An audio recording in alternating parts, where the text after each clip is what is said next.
खोपोलीच्या पाणी प्रश्नासाठी मंत्रालयात महत्त्वाची बैठक, कायमस्वरूपी जलसाठा प्रकल्पाच्या दिशेने पाऊल.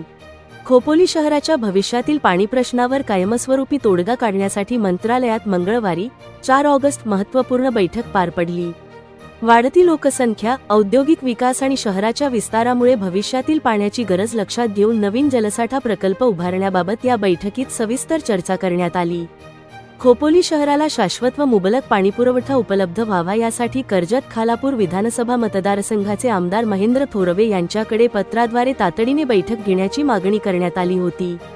या मागणीची दखल घेत आमदार महेंद्र थोरवे यांनी राज्याचे मंत्री नितेश राणे यांच्याकडे विषय मांडून मंत्रालयात संबंधित विभागांच्या अधिकाऱ्यांची बैठक आयोजित केली. बैठकीत खोपोली शहरासाठी नवीन जलसाठा उभारणे, उपलब्ध पाणीस्रोतांचा प्रभावी वापर, भविष्यातील पाण्याच्या गरजेनुसार नियोजन तसेच आवश्यक तांत्रिक व प्रशासकीय प्रक्रियांबाबत सखोल चर्चा करण्यात आली. शहराच्या सध्याच्या पाणीपुरवठा व्यवस्थेचा आढावा घेत संभाव्य जलसाठा प्रकल्पांच्या पर्यायांवरही विचारमंथन करण्यात आले.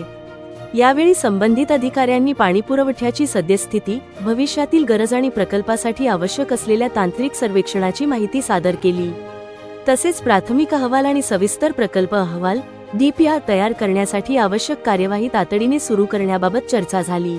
या बैठकीस मत्स्य व्यवसाय व बंदरे मंत्री नितेश राणे, आमदार महेंद्र थोरवे, रायगड जिल्हाधिकारी, संबंधित विभागांचे अधिकारी, खोपोली नगर परिषदेचे नगराध्यक्ष कुलदीपक अभाई शेंडे, मुख्याधिकारी पंकज पाटील, उपनगराध्यक्ष विक्रम साबळे, नगरसेवक राहुल गायकवाड, दिनेश थोरवे तसेच विविध विभागांचे अधिकारी उपस्थित होते. खोपोलीच्या पाणी प्रश्नावर केवळ तात्पुरते उपाय न करता आगामी अनेक वर्षांचा विचार करून दीर्घकालीन आणि सक्षम पाणीपुरवठा व्यवस्था निर्माण करण्याच्या दृष्टीने ही बैठक महत्त्वाची मानली जात आहे. खोपोलीकरांना नियमित, पुरेसा आणि शाश्वत पाणीपुरवठा मिळावा यासाठी प्रशासन, लोकप्रतिनिधी आणि शासन यांच्यातील समन्वयातून प्रकल्पाला गती देण्याचे प्रयत्न सुरू असल्याचे यावेळी स्पष्ट करण्यात आले.